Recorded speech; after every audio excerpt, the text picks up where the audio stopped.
Hi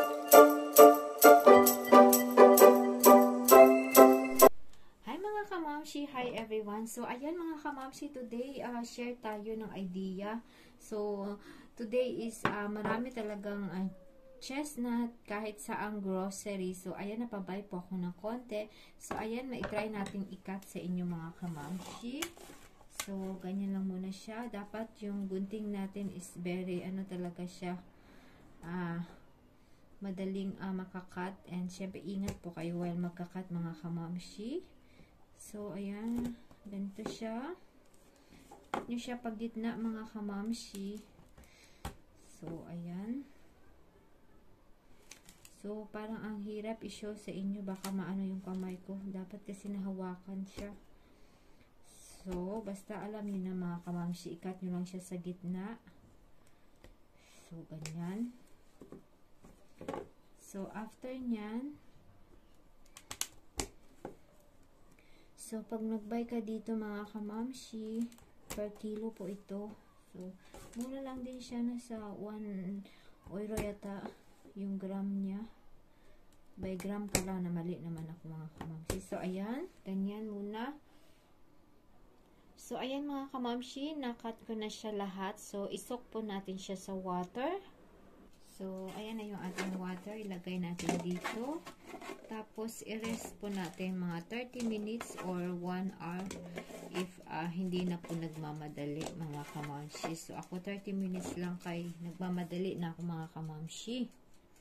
So ayan po mga kamamshi, after 30 minutes, so i-dry na po natin yung ating cheese nut. So ayan mga kamamshi, and after nyan, dapat i-preheated na natin yung ating oven sa 200 Fahrenheit or high. I-bake po natin ng 25 minutes to 30 minutes mga kamamshi. So ayan, ready to bake na, at lang tayong konting-konting. So ayan mga kamamshi, may init-init pa. So after nya, cover natin siya ulit, then parang hindi po siya masyadong mainit pag nabuksan na natin.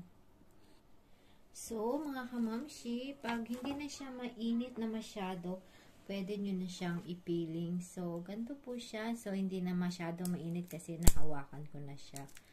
So ito yung easiest way. Kasi gumawa na ako last time. So okay na po para sa akin ganitong style ng pagluto mga kamamshi. So ayan, ito yung kanyang skin, pwede mo siyang tanggalin yan mga kamamshi. So ayan, so tingnan nyo po, diba? Sarap.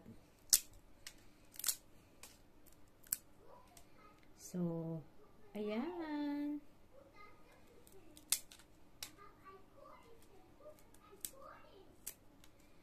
so ayan siya mga kamamshi.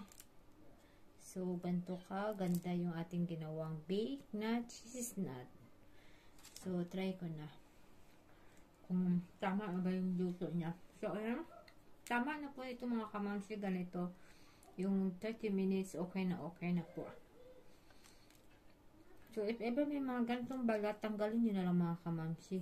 So, ayan. So, ciao ciao everyone.